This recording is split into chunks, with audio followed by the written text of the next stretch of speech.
سلام تعني هذا لي كم يتنحو زخبركم متخطاتلتي هذا ميديا اواناون تأمنن حبريتات حيزولكم قريب له نزه ميديا نمعباي نشانلنا سبسكرايب لايك نكتقبرون كم اول مدلواتنا ناو كالوت نخباطحو شير كتقبرون اللابو حزين لومي سولوس شومون تحدار كلتاشن عسران كلتنا بزحزنا يوم زيناتات كسقراكم فلماك اندقندنا تبتات كسمعكم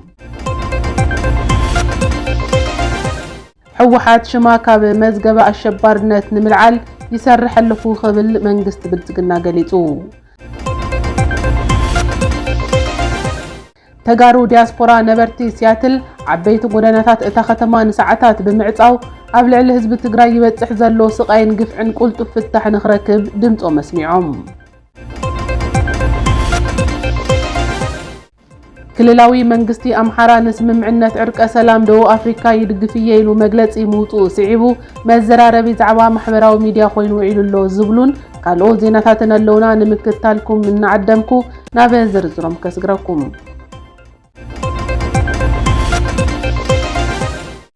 حوحات كان مزقب الشبارنات نمسرازي سرح كم دلو منقست بلسقنا قليتو نعرق سلام مسرت بمقبار نديبلوماسيات مبرهي ذهبه لعلو اي مرارحه بلصقنا اي تريدوان حسين ابي وقعو حوحات كان مزقب الشبارنات نمسراز انا سرحنا ينايلو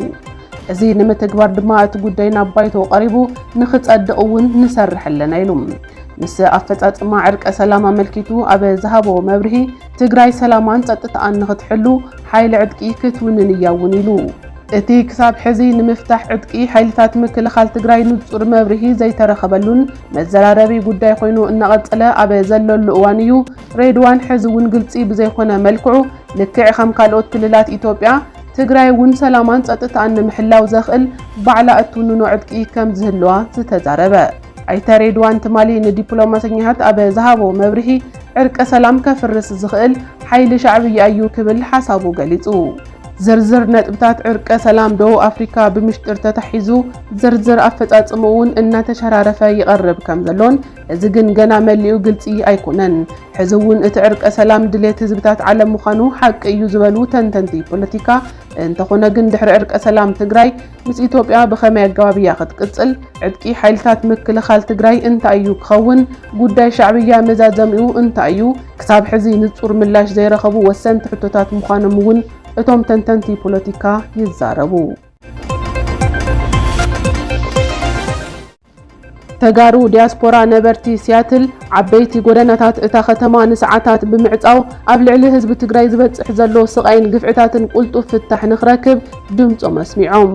زخري مبل كالعي عامت مجمار مصنات زرئي حزب تግራይ ምኽንያት ብምግባር ኣብ አሜሪካ ከተማ ሲያትል ዝነብሩ ተጋሩ ዲያስፖራታት ባንዴራ ትግራይ ብምንብልባልን ጭርሖታት ብምጭራሕን ድሙቕ ተቃውሞ ሰልፊ አካይዶም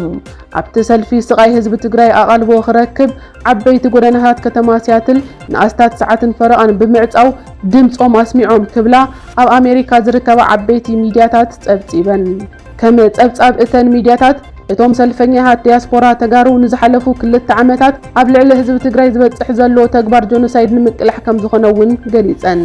መደብሩ ሲያትል ዝገበረ ፎከስ 13 ዝተባሃለ ማዕኸን ዜና ካብ ተሳተፍቲ ሰልፈኛታት ኣብ ዘዘራረበሉ እዋን ህዝቢ ትግራይ ብሰንኪ ክባን ዕጽዋን ይጸንት ከም ዘሎን ብሰንኪ ምቁራጽ ቴሌፎን ዝሓለፉ ክልተ ዓመታት ምስ ስድሮኦም ከም ዘይተራኸቡን ዝሓቂ ድማ ማሕበረሰብ ዓለም ክርድኦን ቁልጡፍ ፍታሕ ክረክብን ንምግባር ዕላማ ዝገበረ ምዃኑ ኣረዲኡ ክልተ ዓመት ዘቆጸረን ዝቕጽልን ዘሎ ስቃይ ህዝቢ ትግራይ ጠጠው ክብልን ቅልጡፍ ተግባራዊ ስጉምቲ ክውሰድን ዕላማ ዘለዎም ሰልፍታት ተቃውሞ ኣብ ዝተፈላለየ ክፋላት ዓለም ዝነብሩ ዲያስፖራ ተጋሩ ሕዝውን ድምጾም ምስማዕ ቀጺሎም ኣለው ኣብ መንጎ መንግስቲ ኢትዮጵያን መንግስቲ ትግራይ ዝተፈጸመ ስምምዕነት ሰላም ከም ዝድግፎ ክልላዊ መንግስቲ አምሓራ ኣብ ዘውጽኦ መግለጺ ሓቢሩ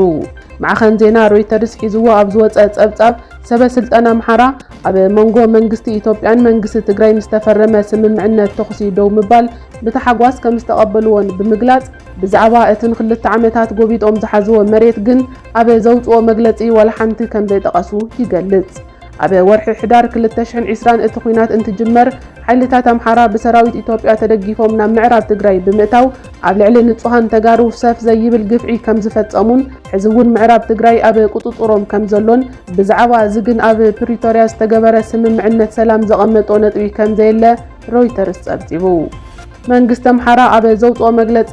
ኣብ ኣተገባበራ እቲ ስምምዕነት ሰላም ሓላፍነቱ ንምፍጻም ድሉ ምዃኑ እንተገለጸ እውን ብዛዕባ እቲ ኣስታት ርብዒ መሬት ትግራይ ዝኾነ ምዕራብ ትግራይ ዝበሎ ነገር ከም ዘየለ ሮይተርስ ዘውፅኦ ሓበሬታ ገሊጹ። ኣብ መንጎ ህዝብታት ትግራይን ኣምሓራን ንዘበናት ዝጸንሐ ሕውነት ንምጥንኻር ዝተገበረ ስምምዕነት ሰላም ብምትግባር ጋህዲ ክንገብር ኢና ዝብል መግለጺ መንግስቲ ኣምሓራ ንብዙሓት መዘራረቢ ዛዕባ ኮይኑሎ። ተወለድቲ ትግራይ ነበርቲ ካናዳ ኩናት ትግራይ ኣብ ህይወቶም ዘዕርፎ ዘሎ በሰላን ስቃይን ዝገልጽ ምርኢት ስእሊ ኣብ ከተማ ቶሮንቶ ኣሳሊጦም። ኣብቲ 2 ዓመት ዝቑፀረ ኩናት ትግራይ ልዕሊ 600,000 ንጹሃን ተጋሩ ግዳይ ሞት ልዕሊ 2 ሚልዮን ወገናት ድማ ካብ መረበቶም ከም ዝተፈናቐሉን ከምኡውን ብሚልዮናት ዝቑፀር ህዝቢ ኣብ ሓደጋ ጥሜት ከም ዝርከብ ይፍለጥ። ብሰንኪ ኩናት ትግራይ ዝሓለፉ 2 ዓመታት ህዝቢ ትግራይ ዝኸፍአ መከራን ጸገምን ይሕልፈሎ። ብፍላይ ድማ ኣብ ወጻኢ ዝነብሩ ተጋሩ እውን ብሰንኪ ዕፅዋን ክባን ምስ ቤተሰቦም ክራኸቡ ከም ዘይከኣሉን ነዚ ንምግላጽ እዩ ድማ ነበርቲ ካናዳ ከተማ ቶሮንቶ ክትሰምዖ ዝኸብር ዛንታ ተሸኪሞም ከመይ እቲ ግዜ ይሓልፍዎ ከም ዘለዉ ንምግላጽ እዮም ድማ ምርኢት ስእሊ ኣሳሊጦም። እቲ ምርኢት ስእሊ ዛንታታቶም ብሰፊሑ ንህዝቢ ካናዳ ከካፍሉ ዕድል ከም ዝፈጥርን መብዛሕትኦም ኣብቲ ምርኢት ዝተሳተፉ ካናዳውያን ብዛዕባ እቲ ኩናት ዘብጽሖ ዘሎ በሰላም ምስ ፈለጡ ሰንቢዶም እዮም ይብሉ ተሳተፍቲ ምርኢት። ኣዳለውቲ እቲ ምርኢት ዕላማ እቲ ዓውደ ርኢይ እንትገልጹ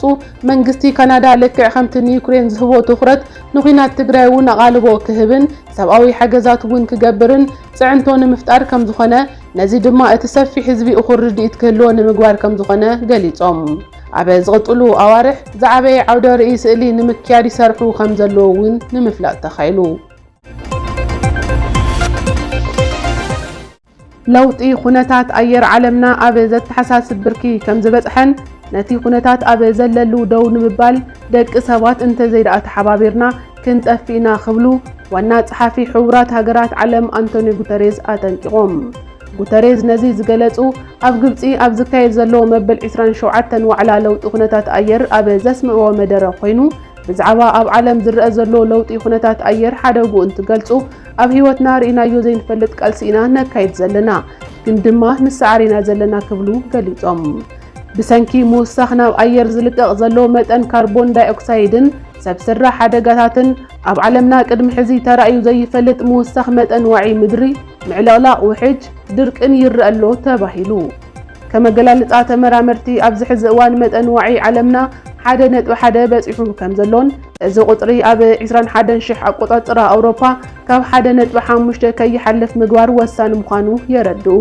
ኣብ 2019 ኣቆጻጽራ ኣውሮፓ ሃፍታም ሃገራት ነተን ዓቕሚ ዘይብለን ኣብ ምምዕባል ዘለዋ ሃገራት ንምድጋፍ $100 ቢልዮን ክህባ ቃል ዝኣተዋ ኮይነን ኣብ ዝመጽእ ዓመት ብምሉእ ክፍጽማ ድማ ትጽቢት ከም ዝግበር ቢቢሲ ጸብጺቡ። እቲ ኣብ ግብጺ ዝካየድ ዘሎ ዋዕላ ኩነታት ኣየር ክሳብ 18 ሕዳር ዝቕጽል ኮይኑ ትልሚ ዝሓለፈ ዓመት ብምግምጋም ስጋት ዓለምና ኮይኑ ዘሎ ለውጢ ኩነታት ኣየር መፍትሒ ዝኸውን ኣንፈታት ከቕምጥ ትጽቢት ከም ዝግበር ተሓቢሩ። ኣብቲ ዋዕላ መራሕቲ ዝተፈላለያ ሃገራትን ሰብ ሞያ እቲ ዓውድን እናተሳተፉ ድማ ይርከቡ። ዝኸበርኩም ተኸታተልትና ዕለታዊ ዜናታትና እዚኣቶም ይመስሉ ነይሮም። ንምክትታልኩም ክብረት ይሃበልና። ሃበ ሚድያ ብሓባር እንዕብዮ ናታትኩም ሚድያ እዩ። ሚድያ